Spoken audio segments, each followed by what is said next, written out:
Welcome to Dark Hunt, where shadows come alive and every story leads you into the unknown. Don't forget to subscribe. Let the hunt begin.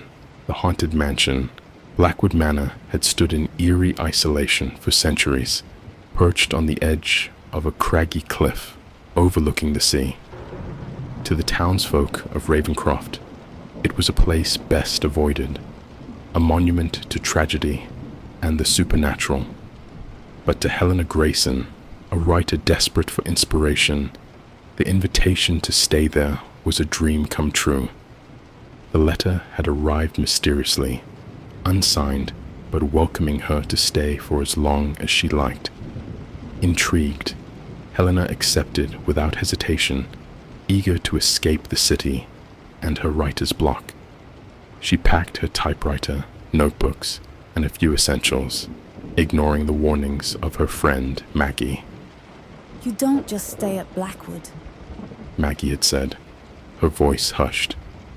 People go there and come back. Changed. If they come back at all.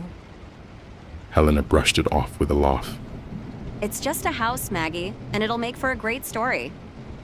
Arriving at dusk, she was struck by the manor's imposing silhouette. Its Gothic spires clawed at the sky, and ivy choked its stone walls. The front door creaked open as if it had been expecting her. Inside, the air was cool, and the faint scent of lavender lingered. A grand staircase spiraled upward, and portraits of unsmiling faces lined the walls. Hello? Helena called, her voice echoing. There was no response. The house was silent, save for the distant ticking of a clock. Helena chose a room on the second floor, its wide windows offering a view of the stormy sea. The bed was adorned with heavy velvet curtains, and a large writing desk sat near the fireplace. She unpacked her things and began exploring the manor. The hall seemed endless, their wooden floors groaning beneath her steps.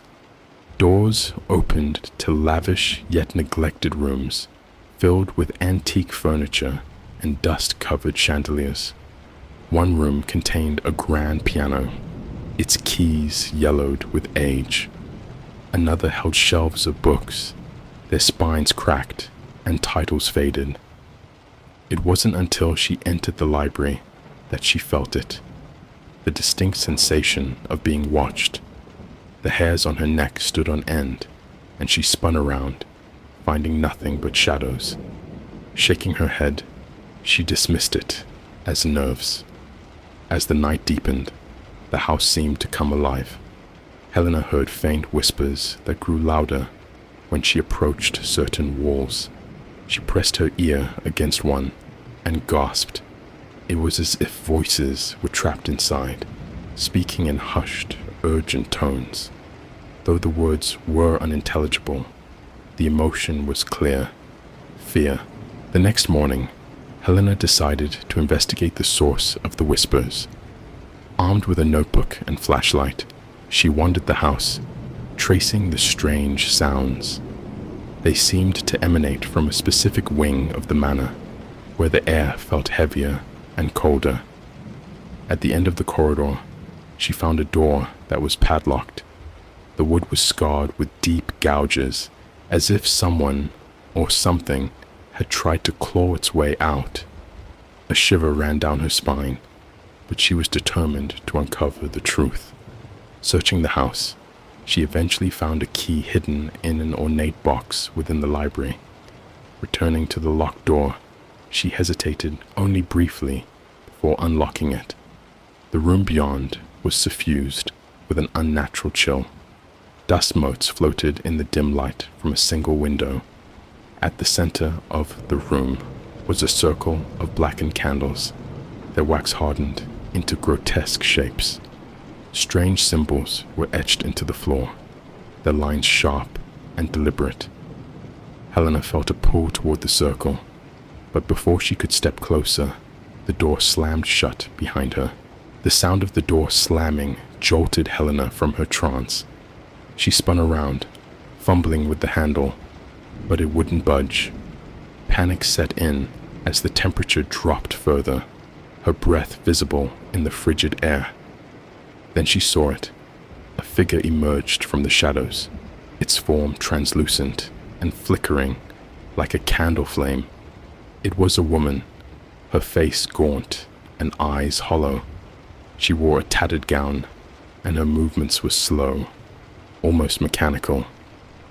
Leave this place. The apparition whispered, her voice echoing unnaturally. It's not safe. Helena backed away, her heart pounding. Who are you? She managed to ask. The ghostly woman didn't answer. Instead, she raised a hand and pointed to the circle on the floor. The symbols began to glow faintly, and a low hum filled the room.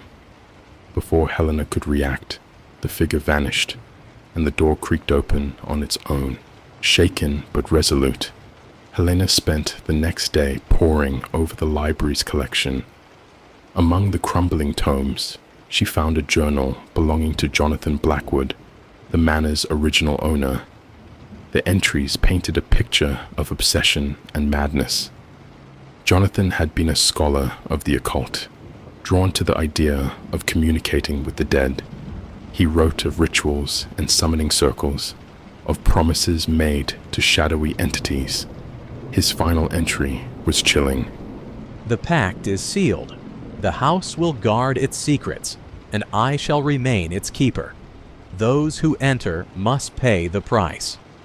Helena's hands trembled as she closed the journal. The whispers, the locked room, the apparition.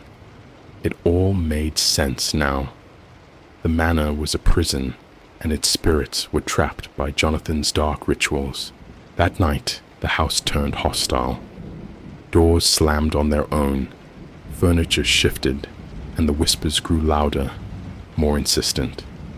Helena's typewriter clacked of its own accord, spitting out a single sentence over and over. The pact must not be broken. The temperature plummeted, and an oppressive force pressed against her chest, making it hard to breathe. Shadows gathered in the corners of the room, coalescing into shapes that seemed almost human. One reached for her, its elongated fingers brushing her arm. Helena screamed, grabbing the journal and fleeing to the locked room. She knew the answer lay there, within the circle of candles. The symbols glowed brighter as Helena entered the room, the journal clutched tightly in her hands. She placed it in the center of the circle, its pages falling open to Jonathan's final entry. The whispers crescendoed, and the ghostly figure of the woman appeared again. What do I do? Helena pleaded. The woman pointed to the symbols and then to the journal. Helena understood. She grabbed a candle and lit it, the flame flickering wildly. As she traced the symbols with the melted wax, the whispers became screams, and the walls of the room trembled. A dark shape rose from the circle, its form massive and indistinct. It roared, shaking the house to its foundations. Helena shouted an incantation she'd found in the journal, her voice barely audible over the chaos. With a final deafening wail, the shadow dissolved, and the room fell silent. The next morning, the manor was still.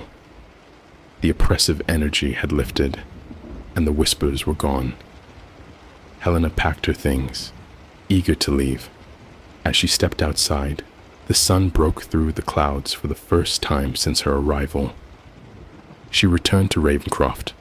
Her story met with a mix of fascination and skepticism, but Helena knew the truth. Blackwood Manor was no longer a prison, but its history was far from forgotten. Months later, another letter arrived, unsigned, but inviting its recipient to Blackwood Manor. The cycle was unbroken, and the house waited for its next guest. The pact was sealed, and the haunting of Blackwood Manor would never truly end. The haunted mansion